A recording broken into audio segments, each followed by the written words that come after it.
ನಮಸ್ತೆ ಕರ್ನಾಟಕ 1 ಟಿವಿಗೆ ಸ್ವಾಗತ. ವಿಶ್ವರೂಪ ಎಂದೇ ಜನಪ್ರಿಯರಾಗಿದ್ದ ರಾಕೇಶ್ ಪೂಜಾರಿ ಅಕಾಲಿಕ ನಿಧನ ಹೊಂದಿದ್ದಾರೆ.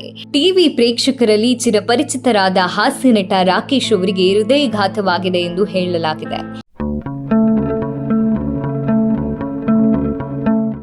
ಬೆಳ್ಳಿತೆರೆಯಲ್ಲಿ ಜನಪ್ರಿಯರಾಗುವುದಕ್ಕಿಂತ ಮುನ್ನ ರಾಕೇಶ್ ರಂಗಭೂಮಿ ಕಲಾವಿದರಾಗಿದ್ರು. ಜೀ ಕನ್ನಡದ ಕಾಮಿಡಿ ಕಿಲಾಡಿಗಳು ವೇದಿಕೆಯಿಂದ ಗುರುತಿಸಿಕೊಂಡು ಚಲನಚಿತ್ರ ವೃತ್ತಿ ಜೀವನವನ್ನ ಆರಂಭಿಸಿದ್ರು.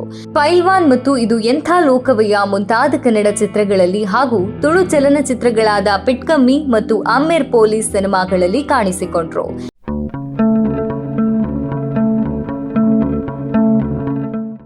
ಕಾಮಿಡಿ ಕಿಲಾಡಿಗಳು 2ನೇ ಸೀಸನ್ನಲ್ಲಿ ಭಾಗವಹಿಸಿದ ನಂತರ ರಾಕೇಶ್ ಪೂಜಾರಿ ಚಿರಪರಿಚಿತರಾದ್ರು. ಅಲ್ಲದೆ ರನ್ನರ್ ಅಪ್ ಸ್ಥಾನವನ್ನ ಕೂಡ ಪಡೆದುಕೊಂಡ್ರು. ಹಾಗೂ ಕಾಮಿಡಿ ಕಿಲಾಡಿಗಳು 3ನೇ ಸೀಸನ್ನಲ್ಲಿ ಅವರು ವಿಜೇತರಾದ್ರು.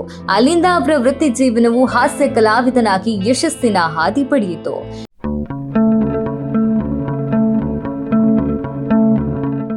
ಇಂತಹ ಜನಪ್ರಿಯ ಹಾಸ್ಯ ನಟನ ಅಕಾಲಿಕ ಮರಣವು ಅಭಿಮಾನಿಗಳು ಹಾಗೂ ಸ್ನೇಹಿತರಲ್ಲಿ ಆಘಾತವನ್ನ ಉಂಟು ಮಾಡಿದೆ.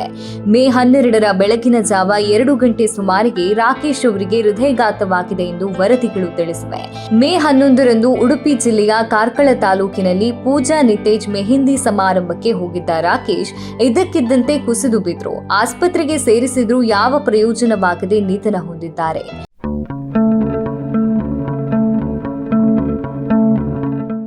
ರಾಕೇಶ್ ಸಾವಿನ ಸುದ್ದಿಯನ್ನ ನಟ ಶಿವರಾಜ್ ಕೆಆರ್ ಪೇಟೆ ದೃಢಪಡಿಸಿದ್ದಾರೆ. ಅವರಿಗೆ ಯಾವುದೇ ಆರೋಗ್ಯ ಸಮಸ್ಯೆಗಳಿಲ್ಲ ಎಂದು ಹೇಳಿದ್ದಾರೆ. ರಾಕೇಶ್ ಪೂಜಾರಿ ತಮ್ಮ ಊರಿನಲ್ಲಿ ನಡೆದ ಸ್ನೇಹಿತನ ವಿವಾಹ ಸಮಾರಂಭದಲ್ಲಿ ಭಾಗವಹಿಸಿದ್ರು. ಅಲ್ಲಿ ಅವರು ನೃತ್ಯ ಕೂಡ ಮಾಡಿದ್ರು. ಇದೇ ಸಮಯದಲ್ಲಿ ಅವರು ಹಠಾತ್ತನೆ ಕುಸಿದು ಬಿದ್ದು ಮರಣ ಹೊಂದಿದ್ದಾರೆ ಎಂದು ತಿಳಿದು ಬಂದಿದೆ.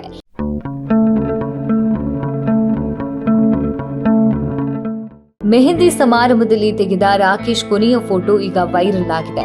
ಫೋಟೋದಲ್ಲಿ ಅವರು ತಮ್ಮ ಸ್ನೇಹಿತರೊಂದಿಗೆ ಕ್ಯಾಮೆರಾಗೆ ಫೋಸ್ ನೀಡ್ತಾ ಇರುವುದು ಕೂಡ ಕಂಡುಬರುತ್ತದೆ. ಇನ್ನು ರಾಕೇಶ್ ಅವರ ನಿಧನಕ್ಕೆ ಚಿತ್ರರಂಗದ ರಕ್ಷಿತಾ ಪ್ರೇಮ್, ಕಿರಿಕೀರ್ತಿ ಸೇರಿದಂತೆ ಅನೇಕ ಗಣ್ಯರು ಸಂತಾಪ ವ್ಯಕ್ತಪಡಿಸಿದ್ದಾರೆ.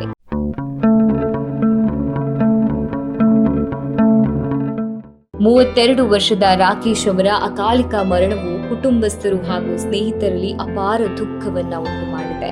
ಟಿವಿ ರಿಯಾಲಿಟಿ ಶೋಗಳು, ಧಾರಾವಾಹಿಗಳು ಹಾಗೂ ಸಿನಿಮಾಗಳಲ್ಲಿ ನಟಿಸಿರುವ ರಾಕೇಶ್ ಪೂಜಾರಿ ಹೆಚ್ಚಿನ ಚಲನಚಿತ್ರಗಳಲ್ಲಿ ನಟಿಸುವ ಕನಸು ಕಂಡಿದ್ರು. ಆದರೆ ಅದು ಕನಸಾಗಿ ಉಳಿದಿದೆ.